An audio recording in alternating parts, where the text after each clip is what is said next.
ఏంటి మైక్రోవేవ్లో ఇలా కూడా చేయొచ్చా? అయితే మనం ఈరోజు వరంగల్ స్పెషల్ పొట్లకాయ పెరుగు పచ్చడి మైక్రోవేవ్లో ఎలా చేయాలో చూసేద్దాము. ఏం లేదండి, చాలా సింపుల్. మైక్రోవేవ్లో ఫస్ట్ పొట్లకాయని బాయిల్ చేసుకోవాలి. దాన్ని కాస్త మనం 5 minutes పెడితే చాలు. ఇక్కడ మనకు కనిపిస్తున్న పొటాటోని క్లిక్ చేస్తే మీకు కావాల్సిన 5 minutes వచ్చేస్తుంది. ఒక్కసారి బయటికి తీసి కాస్త ఉడికిందో లేదో చెక్ చేసుకోండి, లేదంటే మరో 2 minutes పెట్టుకోండి, పర్లేదు. నేను చెక్ చేశానండి, ఇది బాగానే ఉడికింది.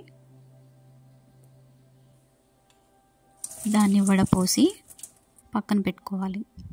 తర్వాత పోపు కోసం ఇంకో బౌల్ తీసుకొని అందులో నెయ్యి, పసుపు, కారం, మిరియాల పొడి, 2 ఎండుమిర్చి, కాస్త ఆనియన్స్,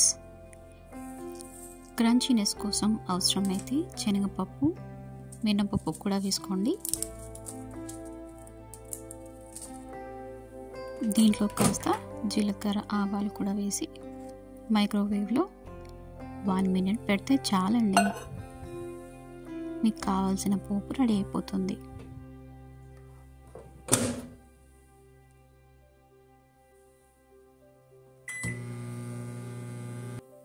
ఒకసారి తీసి చూద్దామా? పోపు రెడీ అయిపోయిందండి. ఇక మనం నెక్స్ట్ ప్రాసెస్లోకి వెళ్దాం. ఉడికించి పెట్టుకున్న పొట్లకాయ మరియు పెరుగుని కొంచెం లూజ్ చేసుకొని, అంటే మీకు కావాల్సిన థిక్నెస్ బ్యాటర్ కలుపుకొని దాన్ని ఫైనల్గా ఈ పోపులో కలిపేసుకొని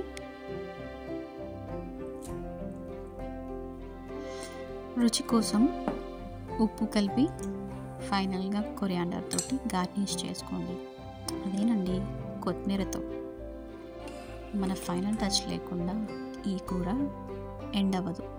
సో అలాగే ఇంత సింపుల్గా చేసుకునే ఇలాంటి పొట్లకాయ పెరుగు పచ్చడి అన్నంలోకి ఎంత బాగుంటుందండి.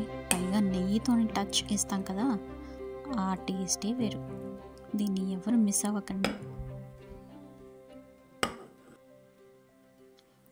పైగా మైక్రోవేవ్లో చేస్తున్నామంటే మనకి ఎంత టైం ఆదా అవుతుందండి.